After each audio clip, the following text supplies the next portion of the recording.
Cristo, imitatona leola, hallelujah, hallelujah, hallelujah, hallelujah.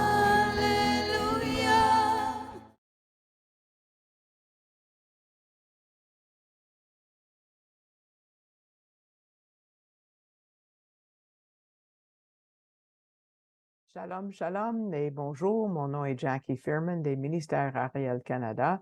C'est un plaisir de vous accueillir à mon poste YouTube et à cette émission de l'histoire de la rédemption qui a été écrite par M. Jacques-Isaac Gabizon, qui est le directeur des Ministères Ariel Canada et aussi le leader messianique de la congrégation Beth Ariel à Montréal, ici où je vis. Donc, on va continuer dans la vie de David. J'ai fait plusieurs références à l'Alliance davidique. Nous allons regarder ça en plus de détails et puis j'espère que vous allez être bénis par cette étude. On a vu qu'il y a des promesses incroyables dans la vie de David et surtout dans cette alliance que nous allons regarder. Mais si on regarde David et tous ses descendants, comme on a dans la généalogie dans l'Évangile de Luc, parce que ça, c'est la vraie généalogie du seul parent de chair qu'il avait, c'est-à-dire de Marie, on voit qu'elle a conçu un enfant par le Saint-Esprit. Cet enfant est Yeshua. Et l'alliance que Dieu a faite avec David garantit que Yeshua reviendra pour régner sur la terre. Regardons le contexte historique en premier avant d'aller l'alliance plus en détail. Donc, nous sommes en 2 Samuel. Je vous invite de tourner en 2 Samuel, chapitre 7, et on est à un moment historique de grande importance dans la nation d'Israël, parce qu'après avoir été dans la terre pendant 500 ans, on peut imaginer qu'Israël est déjà dans l'ère messianique, l'âge d'or. Mais non, ça ne se peut pas parce que David n'était pas le Messie. Oui, les 12 tribus d'Israël étaient unies. David était là pour paître, pour être leur berger. Il était le roi de la tribu de Juda. Tout a été prophétisé par Jacob quand il a prononcé les mots de promesse sur chacun de ses fils. Tous les ennemis de David sont tous calmes maintenant. Les Édomites, les Ammonites, tous les Hittes, tous ceux dans la terre et même au-delà, il y avait une paix. Et où ils payaient un genre de taxe, même si Israël habitait pas toute la terre que Dieu avait promis, au moins la terre était en paix quelque part. David avait pris la ville de Jérusalem, il avait finalement réussi à faire transporter l'Arche de l'Alliance. Là-bas, donc, tout était parfait, n'est-ce pas, Digidou? Comme on dit ici au Québec, et même, M. Gabizon dit, même le chapitre numéro 7. Bon, c'est sûr que les numéros ont été mis après, mais ça nous fait penser à un certain Shabbat, un repos, il dit, ou quelque chose qui est complète. Mais qu'est-ce qui manquait? Le temple manquait. Oui.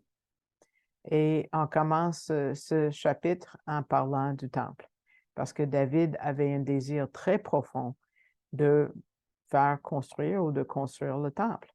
Regardons le verset 2 de chapitre 7 de 2 Samuel. Il arriva que le roi dit à Nathan, le prophète, « Regarde, je te prie, moi j'habite dans une maison de cèdre, et l'arche de Dieu habite sous des tapis. » C'est ça le tabernacle. Mais Dieu a intervenu. Il a dit non, David ne peut pas le faire comme homme de guerre. Mais Dieu a dit, moi, je vais te faire une maison. Toi, David, tu veux me faire une maison? Moi, je vais faire une maison pour toi, David. Ça, c'est Ça résume l'alliance davidique. Je vais te donner une promesse et plusieurs promesses d'une valeur inestimable, un trône éternel, un royaume éternel, une dynastie éternelle. Wow! Que la maison de David va toujours exister et ça va jamais manquer d'avoir un homme sur le trône. David peut pas demander mieux. Et puis, il est dépassé et il écrit, comme on connaît David, un psaume de reconnaissance. C'est ça le chapitre 7. Mais c'est pas juste un beau récit de l'histoire d'une nation, parce que ça parle de chacun de nous. Ça parle à chacun de nous, même s'il y a 3000 ans entre nous et David. Parce que même si David a été promis une dynastie éternelle, ça parle de notre salut éternel. Hein? Dieu garantit que le descendant de David va pouvoir cette relation éternelle entre Dieu et l'homme. Pour nous, on sait, on voit que cette promesse est accomplie par Jésus, par Yeshua, qui est venu nous donner de la vie éternelle à quiconque ouvre son cœur à lui et demande pardon et se repentit. Mais quand Dieu a donné cette promesse, M. Gabizon dit, peut-être il avait chacun de nous en tête, parce que cette alliance éternelle pourvoit un roi éternel, un genre de royaume éternel, et Jésus va être notre berger éternel. Ça serait bien beau si l'histoire finissait là, n'est-ce pas? Et qu'après 2 Samuel 7, on saute en Apocalypse 19 et on entend tous les cieux disent Alléluia, le salut et la gloire et la puissance de notre Dieu. Wow, ça serait merveilleux, Jésus vient, établit le royaume. Mais c'est pas comme ça que ça s'est passé. C'est difficile d'être réveillé de cette attente merveilleuse pour faire face au fait que David va commettre un péché grave avec Bathsheba, avec Uri, son mari. La nation va retourner à ce qu'elle était et 500 ans plus tard, va être exilée en Babylone, dans la diaspora. On est encore en diaspora, même si ce n'est pas la même. Mais vous voyez comment Dieu a donné de la grâce pour faire ses promesses avant le péché. Dieu a promis avant le péché. Il savait que le péché allait être commis, ça c'est sûr. Chapitre 7, on sait que Dieu savait que la nation d'Israël, David personnellement, va tomber, mais il garantit un futur éternel pour David et pour tout Israël à cause de l'amour inconditionnel de Dieu. Il a fait la même chose avec Abraham en Genèse 12, avant que Abraham va en Égypte et fait un demi-mensonge ou un mensonge en disant que Sarah était sa sœur. Elle était sa demi-sœur, hein, mais c'est quand même pas correct. Et il a mis leur vie en danger en disant ça. Mais avant, ça c'était au chapitre 13, en chapitre 12, Dieu donne l'alliance abrahamique qui donne lieu, dans le fond, à l'alliance davidique, l'alliance avec David.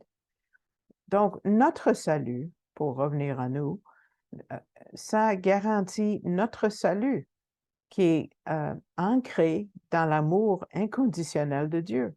Autrement, ça serait impossible de faire face aux tentations, à la pression, aux pressions qui sont devant nous dans notre démarche spirituelle. Ce passage dans le chapitre 7 est rempli de promesses.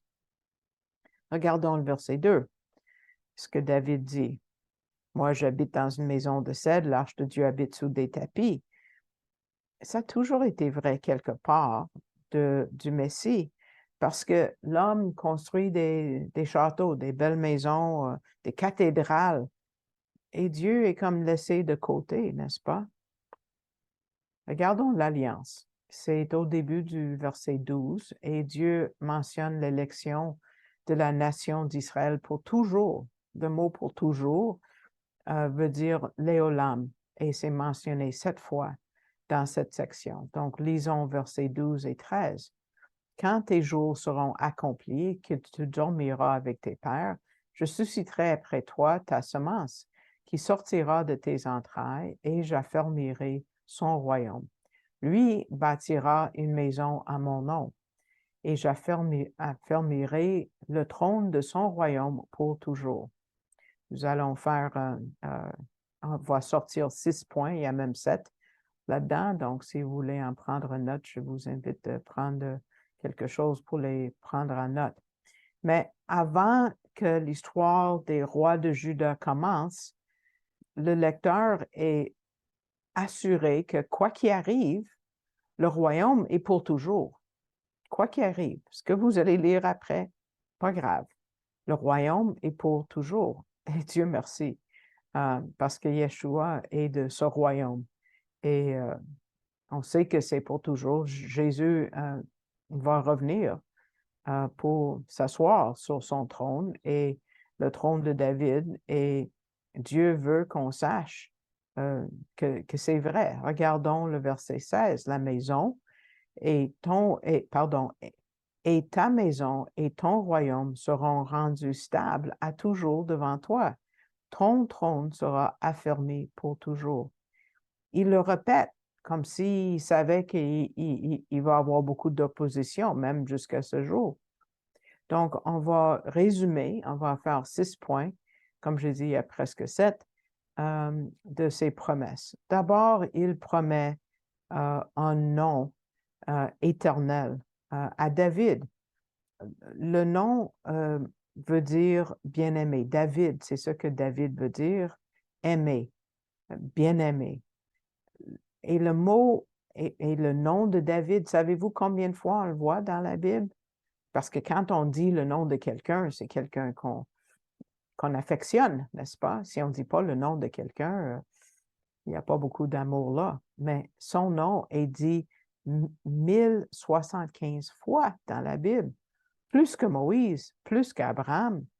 Ça nous amène à l'âge messianique. Je vais lire pour vous un couple de versets des autres prophètes. En Ézéchiel 37, verset 24, ça dit et mon serviteur David sera roi sur eux, et il y aura un seul pasteur pour eux tous. Et on voit la promesse d'une semence. Le docteur Fruchtenbaum dit, oui, David va être ressuscité et lui aussi va régner sur un trône physique. Il n'est pas aussi haut que Jésus, évidemment, il va être comme prince, si vous voulez, sur Israël. Mais Jésus est le roi de tout. Hein? Et dans le prophète Jérémie, le Seigneur promet qu'il va avoir un descendant de David aussi.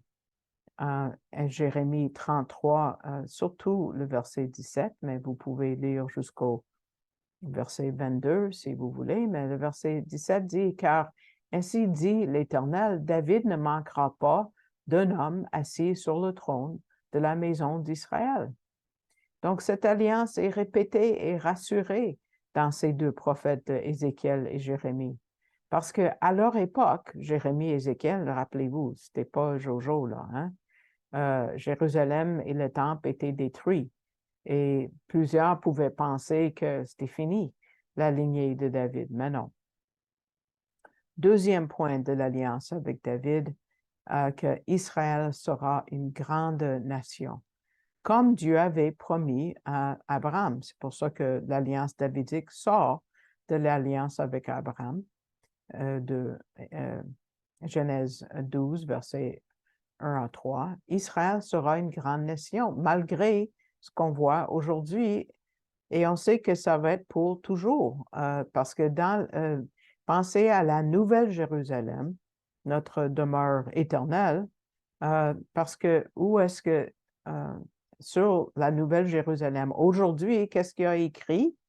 Les noms des 12 tribus, des enfants d'Israël. Donc, Israël ne sera jamais oublié, jamais, jamais. Troisièmement, dans l'alliance davidique, il y a une promesse de la terre, et ça, c'est tout relié. Il y a une promesse de la terre avec Abraham, il y a une autre alliance de la terre, mais ici, c'est mentionné aussi. Ça parle de, à partir de la rivière en Égypte jusqu'à l'Euphrate. On peut le voir en chapitre 8. Ça a été donné à Abraham, ensuite à Josué, ensuite à David, mais est-ce que Israël a vraiment occupé toute cette terre? Non. Donc, la prophétie nous dit dans l'avenir, ça va appartenir à la nation d'Israël, ressuscitée une fois qu'elle aura repenti et sera régénérée dans le royaume messianique. Le passage, on trouve, c'est dans le verset 10. Et il y a plusieurs promesses là-dedans, donc lisons ce verset de près. Et j'ai établi un lieu à mon peuple, à Israël, et je le planterai, et il habitera chez lui. Il ne sera plus agité, et les fils d'iniquité n'affligeront plus comme au commencement, et même comme aujourd'hui.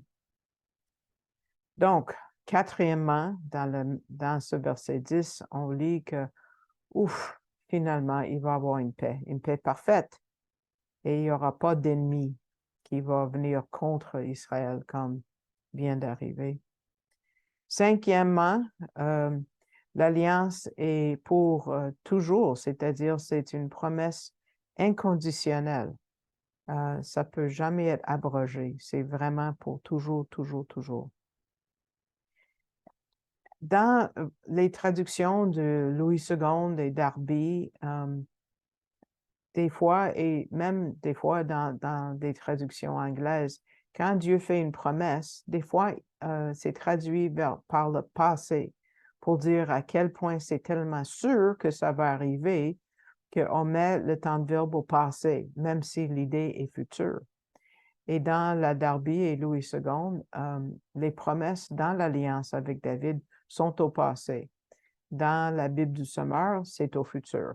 Je vais vous donner un rendement approximatif selon ce qu'on devrait comprendre du verset, et je vais vous lire les versets et comment on devrait voir ces versets-là. Donc, suivez avec moi. Verset 9, ça devrait dire « Je ferai de vous un grand nom ». Verset 10, « Je donnerai une demeure pour mon peuple à Israël ». Verset 11, « Je vous donnerai du repos ». Verset 12, « J'élèverai votre descendant. Aussi, j'établirai son royaume. » Et verset 13, finalement, « J'établirai le trône et son royaume pour toujours. » Donc, il va faire tout ça. Et parce qu'il n'y a personne d'autre qui peut le faire. Pour retourner à nos points de l'Alliance davidique, sixièmement, Dieu finit avec le verset 16 en parlant d'un trône éternel et un royaume éternel. Ça dit, verset 16, « Et ta maison et ton royaume seront rendus stables à toujours devant toi. Ton trône sera affermi pour toujours. » Est-ce que tout ça, toutes ces 6 affaires-là là, ont été accomplies? Non. David n'a pas encore un nom, ben, on ne le vit pas, son nom éternel. Elle n'est pas encore une grande nation, Israël. Oui, la terre a été promise, mais on n'habite pas toute. Il n'y a certainement pas de paix parfaite. Le trône et le royaume éternel, on ne le vit pas. Mais quand même, c'est une promesse inconditionnelle.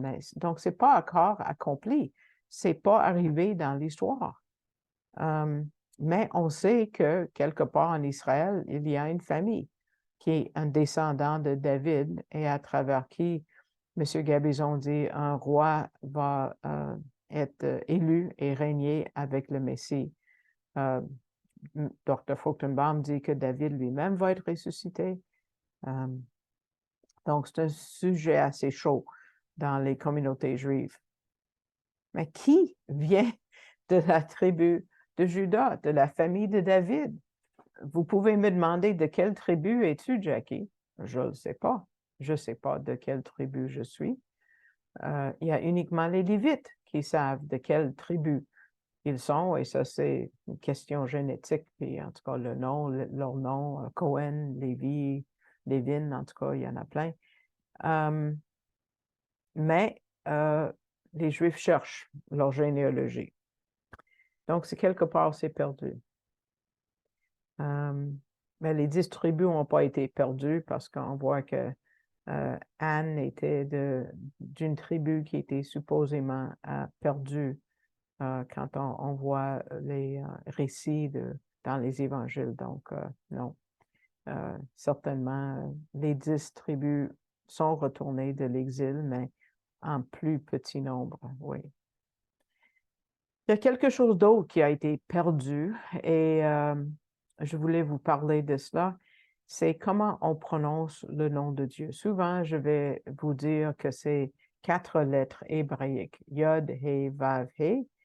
Et puis, je voulais en parler depuis longtemps, mais finalement, on a une place assez grande pour en parler. C'est depuis le livre de Ruth qu'on a discuté que je voulais vous donner cette explication de M. Gabizon. Parce que dans le livre de Ruth, on voit que on dit le nom très librement. Yahvé, dans vos traductions en français, souvent c'est traduit par l'Éternel.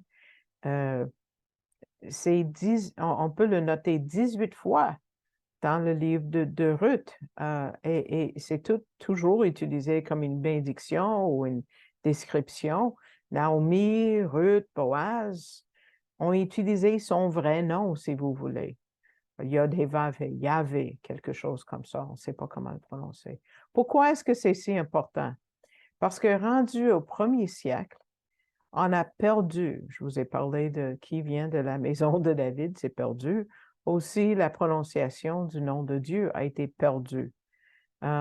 Et avec la montée du judaïsme rabbinique, c'était décrété, interdit de dire le nom comme Yahvé, de crainte de blasphémer. Vous vous rappelez, dans les 10 commandements, ça dit, tu ne prendras point le nom de l'Éternel, ton Dieu, en vain. Dieu ne va pas tenir pour innocent celui qui aura pris son nom en vain. Donc, c'est très sérieux. Mais comment ça se fait que Ruth, Boaz, Naomi ont dit le nom de Dieu librement? C'était dit par les gens de foi et ils l'ont dit avec révérence. Daniel, dans sa prière en chapitre 9 de Daniel, il mentionne le nom de Dieu, ces 4 lettres, au moins 6 fois. Dans les psaumes, on le trouve quasiment 700 fois, 695. C'est le nom de Dieu. Et c'est comme ça qu'on appelait Dieu. À l'époque d'Esdras et Néhémie, on a commencé à voir le nom disparaître. On lit dans les livres d'histoire, dans le Talmud, que les gens ne prononcent pas le nom ineffable de Dieu dans les provinces, mais on le dit dans le temple, à Jérusalem. Donc, ça a été limité à Jérusalem et même limité juste dans le temple. Mais plus tard, c'était juste le grand prêtre qui pouvait dire ce nom, et une fois par année, au jour de l'expiation, Yom Kippour. Et après la destruction du temple, on a tout perdu. La prononciation. Dieu avait été très proche aux gens et Jésus est venu restaurer cette intimité entre nous et Dieu, entre notre Créateur et nous. Oui, c'est vrai, il y a des gens qui blasphèment de nos jours et traitent à la légère le nom de Dieu. Mais ça ne doit pas nous enlever le privilège d'utiliser le nom de Dieu qu'il a désigné pour lui-même. C'est juste qu'on ne sait pas comment le dire. Est-ce que c'est Jéhovah? Est-ce que c'est Yahvé? On ne sait pas. Mais quand est-ce qu'on a perdu tout ça? Si on met ensemble l'information qu'on trouve il y a 2 Talmuds, il y a le Talmud de babylonien et le Talmud de Jérusalem. Et si on met tout ça ensemble, on trouve la mention du dernier grand prêtre qui a prononcé ce nom. Et il est mort 40 ans avant la destruction du temple. 40 ans avant 70, c'était 30. C'est l'année où Jésus est mort et ressuscité, n'est-ce pas? on va voir ce que le Talmud dit. Ça dit 40 ans que Simon le Juste a servi Israël comme souverain sacrificateur. Dans la dernière année, il leur a dit, cette année, je vais mourir. Sûrement Dieu lui avait dit. Et après les fêtes, les festivals, il est tombé malade et il est mort. Et dès lors, les prêtres ont cessé de bénir Israël avec le nom Jéhovah, mais ils ont utilisé le mot Adonai ou Seigneur. Donc, on sait quand ça s'est arrivé, à peu près quand Jésus a été crucifié et ressuscité. Avez-vous déjà, est-ce qu'il y a un Simon, à part Simon-Pierre, est-ce qu'il y a un autre Simon qui vous vient à l'esprit? Peut-être c'était le Simon qui a été mentionné dans l'évangile de Luc. Regardons chapitre 2 de Luc, le récit qui nous parle de la naissance de Jésus.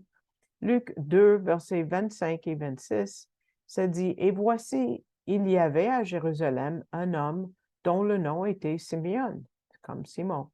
Et cet homme était juste et pieux. » Ça décrit un peu ce qu'on vient de lire. « Et il attendait la consolation d'Israël. » Donc, c'était un homme de foi.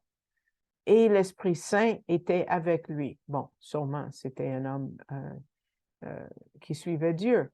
Et il avait été averti divinement par l'Esprit Saint qu'il ne verrait pas la mort que premièrement il n'eût vu le Christ du Seigneur. Donc, c'était un homme bien connu. Peut-être il était grand prêtre avec Caïphe, parce que malheureusement rendu à l'époque de Jésus, il n'y avait plus d'un grand prêtre, on ne devait pas, mais il y avait plus d'un à la fois, parce que les Romains pouvaient engager ou expédier n'importe qui, là. Donc, on ne suivait pas la parole de Dieu par rapport au choix d'un grand prêtre à ce moment-là. Donc, sans vouloir le faire, les Talmuds, les écrits non inspirés juifs, ont conclu pour nous que la prononciation du nom de Dieu a été perdue en même temps que le Messie a été rejeté et mis en dehors, si vous voulez, mis à l'extérieur de la terre d'Israël. C'est très signifiant. Donc, pour résumer, retournons. On a vu l'alliance inconditionnelle de Dieu avec David et qu'on voit l'aspect futur de presque tous les points, mais ça nous rassure dans ce moment-ci que Dieu va accomplir ce qu'il a promis. C'est certain que Dieu garde ses alliances. Et ça nous amène jusqu'à Jésus. Donc, on va terminer la deuxième partie de l'étude ici, et puis j'espère que ça vous a béni, que Dieu vous a béni à travers ces études, cette deuxième partie de la rédemption, partie 17. Nous allons continuer encore avec David la prochaine fois, parce que David, il y en a long, hein? Donc, abonnez-vous si vous voulez être averti quand les nouvelles études sont téléchargées sur YouTube. Vous pouvez toujours aller sur le poste Ministère Ariel Canada pour trouver les dernières vidéos. Vous pouvez mettre le pouce vers le haut pour augmenter notre visibilité. Vous pouvez afficher l'étude sur votre page Facebook. Ça va aider aussi. Et puis, si vous voulez prier pour le ministère, je l'apprécierais grandement. Et puis aussi, si vous avez à cœur de soutenir le ministère financièrement, je cherche des partenaires financiers qui vont soutenir le ministère régulièrement. Si le Seigneur vous met à cœur de le faire, une façon de le faire, c'est d'aller sur l'Internet, regarder la page web arielcanada.ca et cliquer sur le mot « Donner » ou le drapeau français et ensuite « Donner ». Et ça va vous amener à la page que vous voyez en bas de la diapositive qui s'appelle Canadon. Et puis, vous pouvez faire un don à cet organisme, comme vous voyez la boîte en jaune. Et puis, vous allez voir qu'il y a un menu que vous pouvez tirer vers le bas pour assigner le don à moi ou ailleurs, comme le Seigneur vous met à cœur. Donc, je vous remercie de votre écoute et que Dieu vous bénisse tous et chacun et je vous souhaite shalom, shalom.